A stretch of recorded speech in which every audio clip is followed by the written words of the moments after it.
Jangan skip video ini kalau kalian nggak mau aurat kalian diintip jin pada saat di kamar mandi. Karena iblis, para setan dan dajjal ini punya prinsip, kalau aku tidak menang, minimal kau tidak untung.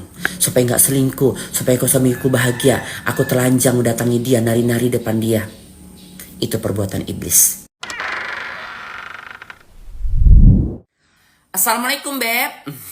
Ento kalau ngomong selalu konsisten kan. Semalam gak sempat langsung mau mengedukasi karena kemalaman udah mau pulang. Udah pulangnya kemalaman. Nah, yang harus satu pelan-pelan kita ya, yang harus digarisbawahi adalah itu postingan Ustazah Oki, di mana menyatakan dia mengutip dari pembicaraan Umi Pipik, yaitu istri dari almarhum Ustadz Jeffrey. Tapi Ustadz Oki mematikan kolom komentar, di mana dia sudah punya firasat dan menyadari bahwa caption dia ataupun pendapat dari Umi Pipik tidak bisa sepenuhnya kita terima secara bulat-bulat. Pasti ada pro dan kontra, makanya dia mematikan kolom komentar. Dan yang kedua, di sini ente harus garis bawain, sebenarnya ini bukan baru pertama kali caption tersebut lewat di beranda Ento. Jadi mau gak mau kayaknya aku risih dengan kalimat. Selalu muncul caption seperti itu ya. Satu saja yang paling membahagiakan suamimu, katanya kurang lebih seperti itu. Datangin suamimu tanpa busana. Udah. Jadi yang ketiga, itu yang kedua tadi. Yang ketiga adalah yang harus kalian garis bawain, ini hal-hal yang kalian garis bawain adalah aku tidak merasa lebih pintar dari Ustazah Oki ataupun Ustazah Umi Pipik. Tapi Islam itu mengajarkan pakai logika. Ya, kita mempergunakan logika. Karena di Islam ODGJ ataupun tidak punya akal tidak berhak untuk beribadah. Ya, jangankan mempercayai Tuhan, sholat saja tidak diwajibkan buat orang yang ODGJ. Jadi Allah itu memberikan anugerah yang terbaik di muka bumi ini dibandingkan makhluk yang lain adalah logika ataupun akal sehat. Ya, jadi itu yang garis bawain. Yang keempat yang harus digaris bawain adalah tidak selamanya ustazah itu selalu benar. Ustazah juga adalah manusia yang lemah sama seperti kita semua, penuh dengan kekurangan, yang tainya juga bau, kan gitu. Dan baru yang keempat, kita saling mengingatkan ya, mengingatkan yang tahu aja sekarang kalau diingatin nggak pernah marah, ya kan? Jadi ini yang harus ya digarisbawahi 4 hal itu. Nah, kita masuk nih dalam permasalahannya. Untuk membahagiakan suamimu cuma satu, datangi dia tanpa busana. Nah, mayat saja yang sudah jadi mayat tidak boleh tanpa busana, ya.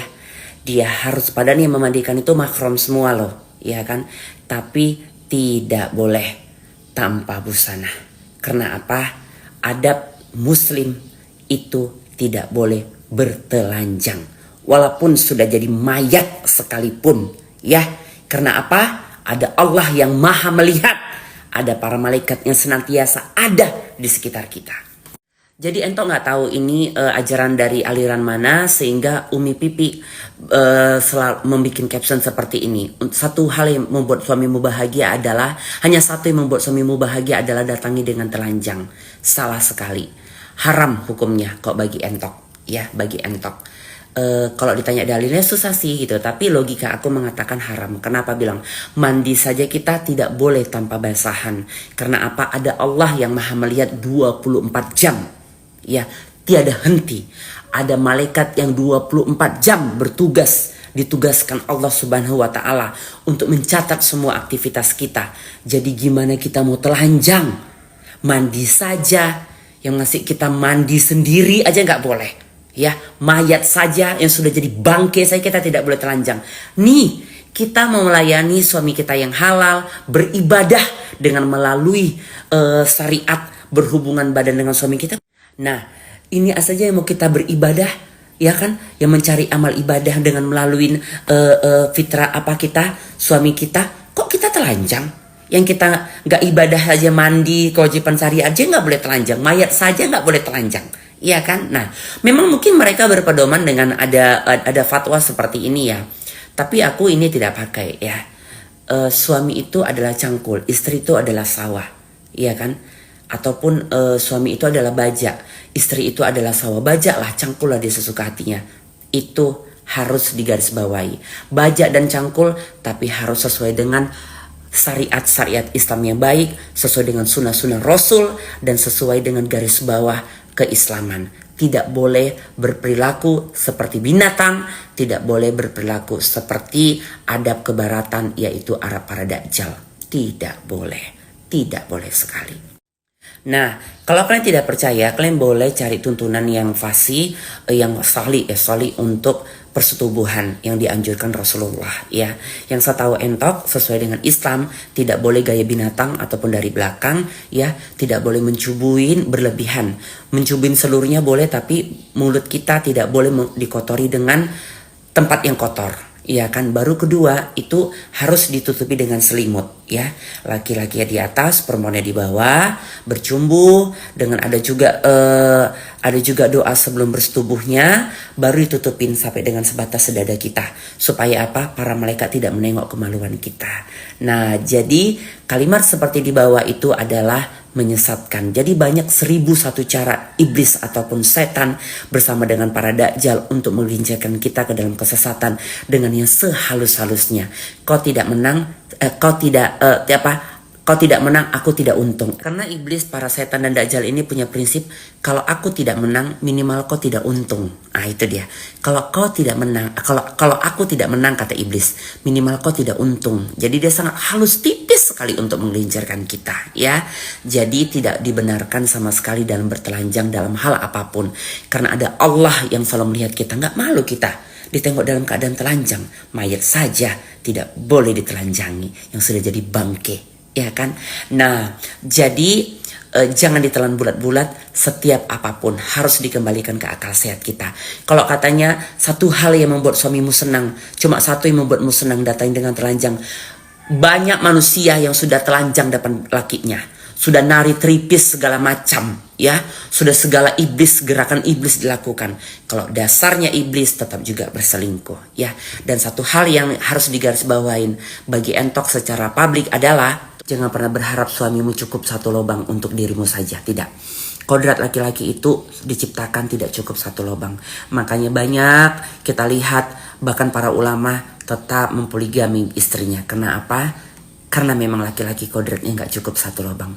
Jadi kau mau datangi dengan telanjang, ya, dengan merangkak, dengan kayang di atas genteng, ya, dengan kau berbaling-baling bambu, namanya kodrat laki-laki tetap tidak cukup. Karena musuh terbesar manusia adalah nafsunya.